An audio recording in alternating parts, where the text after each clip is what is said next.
Recently, especially on TikTok, many films are being trashed and discredited by people harping on about comic book accuracy.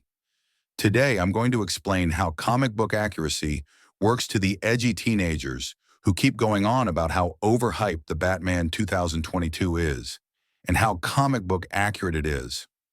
First of all, this fan base isn't even made up of real Batman fans. Even if they see themselves that way, they're just stuck in the TikTok mindset. Due to their limited vocabulary, the only thing they use is comic book accuracy, thereby disrespecting the legacy of everything else. And if Batman Begins hadn't existed, the Batman 2022 wouldn't even be here. Now let's break it down point by point. Let's refuting the generalization that it's not faithful to the comic book. Batman's comic book adventure spans more than 80 years. Adam West's colorful version is faithful to the comic book, as is Frank Miller's Dark Batman. Nolan's is the same. Comic book fidelity cannot be reduced to a single template. Every writer, every era interprets Batman differently. Nolan's Batman is a modern, realistic interpretation of this long comic book tradition. Nolan's trilogy is based on Batman's dark and realistic side.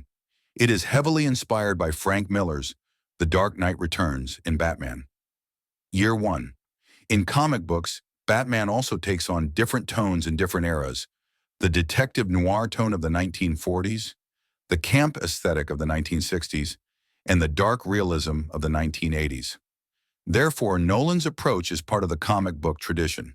To say that it doesn't fit the comic book is to ignore Batman's long-term evolution.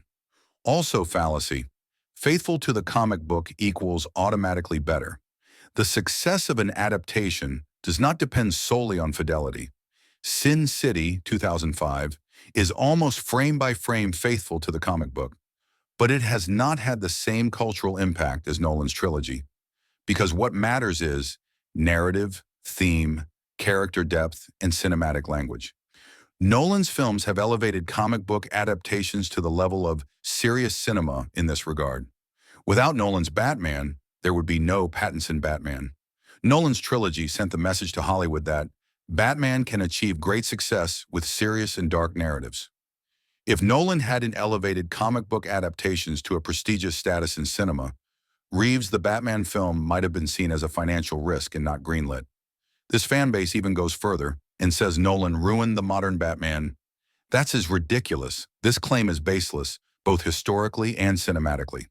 The concept of modern Batman was shaped in comic books, particularly in Frank Miller's Batman, Year 1, 1987, and The Dark Knight Returns, 1986, redefining the character as darker, more psychological, and intertwined with social issues. Nolan brought this era of Batman to the big screen.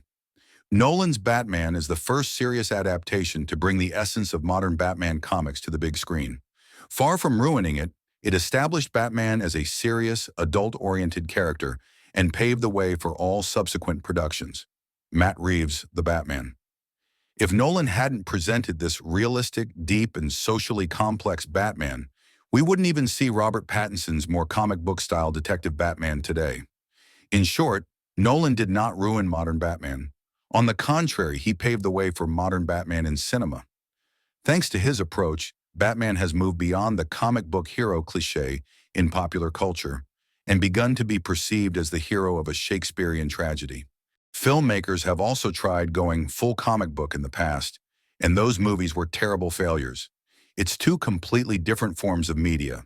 There's 80 to 90 years worth of storylines, versions, and eras of comics and characters. Comic book accuracy purists are starting to sound as bad as the book was better than the movie folks. It's gatekeeping, and that's not meant as a good thing. Gatekeeping is bad.